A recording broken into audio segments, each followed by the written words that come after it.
Hello guys, welcome to Sri Kutties kitchen.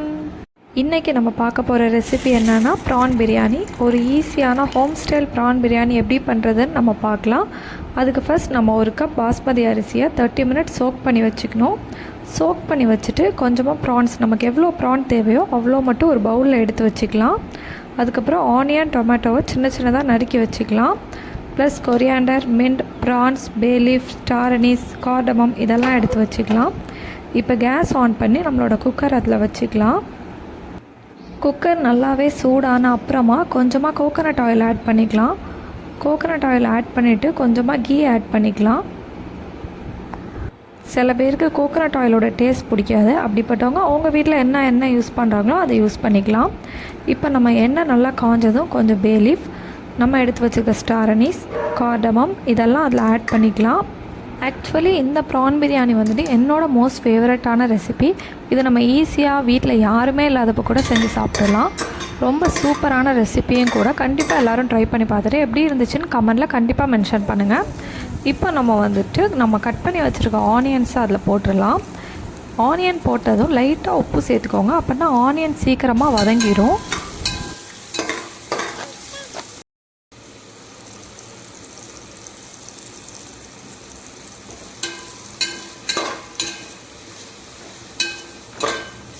Onion நல்லா வதங்கின அப்புறம் கொஞ்சமாக இஞ்சி பூண்டு பேஸ்ட் சேர்த்துக்கலாம். இந்த வீடியோவை எல்லோரும் லைக் பண்ணுங்கள், சப்ஸ்கிரைப் பண்ணுங்கள் நம்மளோட சேனலை, அண்ட் உங்கள் ஃப்ரெண்ட்ஸ் அண்ட் ஃபேமிலிக்கு ஷேர் பண்ணுங்கள்.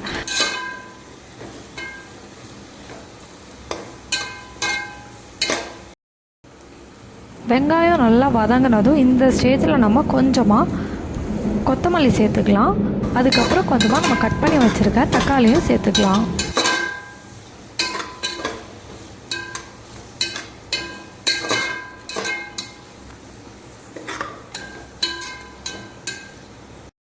இதை பார்த்தாலே உங்களுக்கு தெரியும், நல்லா எண்ணெய் பிரிஞ்சு வந்திருக்கும். தக்காளி வெங்காயம்லாம் நல்லா வதங்கியிருக்கும். இந்த ஸ்டேஜில் நம்ம கொஞ்சமாக மசாலா ஆட் பண்ணிக்கலாம். ஃபஸ்ட்டு மஞ்சள் தூள் ஆட் பண்ணிக்கலாம். அதுக்கப்புறம் கொஞ்சமாக மிளகாய் பொடி ஆட் பண்ணிக்கலாம். அதுக்கப்புறம் கொஞ்சம் பிரியாணி மசாலா ப்ளஸ் கரம் மசாலா வேணும்னா கொஞ்சம் காரத்துக்கு ஏற்ற மாதிரி ஆட் பண்ணிக்கோங்க.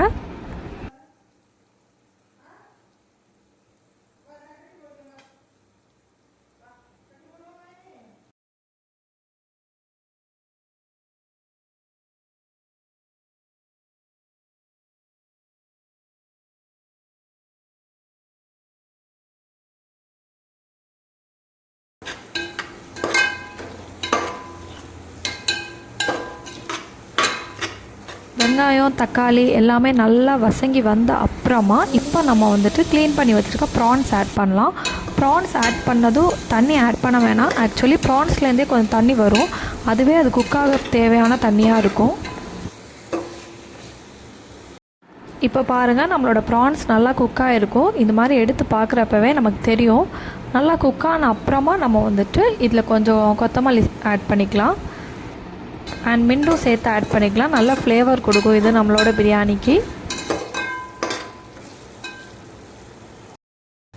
ப்ரான்ஸ் நல்லாவே குக்கான அப்புறமா நம்ம ஆல்ரெடி ஊற வச்சுருந்தோம் இல்லையா பாஸ்மதி ரைஸ், அதை இப்போ ஆட் பண்ணிக்கலாம் நம்மளோட ப்ரான்ஸோட.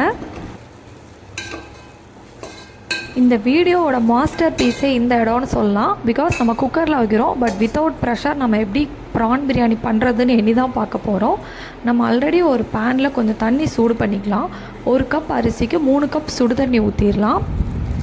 சுடு தண்ணி ஃபுல்லாக ஊற்றின அப்புறமா ஈவனாக அதை மிக்ஸ் பண்ணிவிட்டு நீங்கள் இப்போது குக்கரோட மூடி போட வேண்டிய அவசியம் கிடையாது. ஏன்னா விசில் வர்றது எல்லாமே குக்கர் ஹேண்டில் பண்ணுறது கஷ்டமாக இருக்கும்.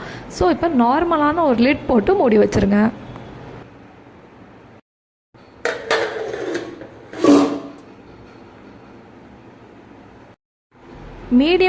மீடியம் டு லோ ஃப்ளேமில் நம்மளோட பிரியாணியை நம்ம ஒரு 10 மினிட்ஸ் விட்டோம் அப்படின்னா இந்த மாதிரி நல்ல டேஸ்டியான உதிரியான பிரியாணி ரெடி ஆயிடும். இப்போ இந்த பிரியாணி சாப்பிட்றதுக்கு ரெடி ஆகிடுச்சு. கண்டிப்பாக எல்லோரும் உங்கள் வீட்டில் ட்ரை பண்ணிவிட்டு எப்படி இருந்துச்சுன்னு கண்டிப்பாக கமெண்டில் சொல்லுங்கள். மேலும் வேறு என்ன ரெசிபி வேணும் அப்படின்னும் கண்டிப்பாக கமெண்டில் மென்ஷன் பண்ணுங்கள்.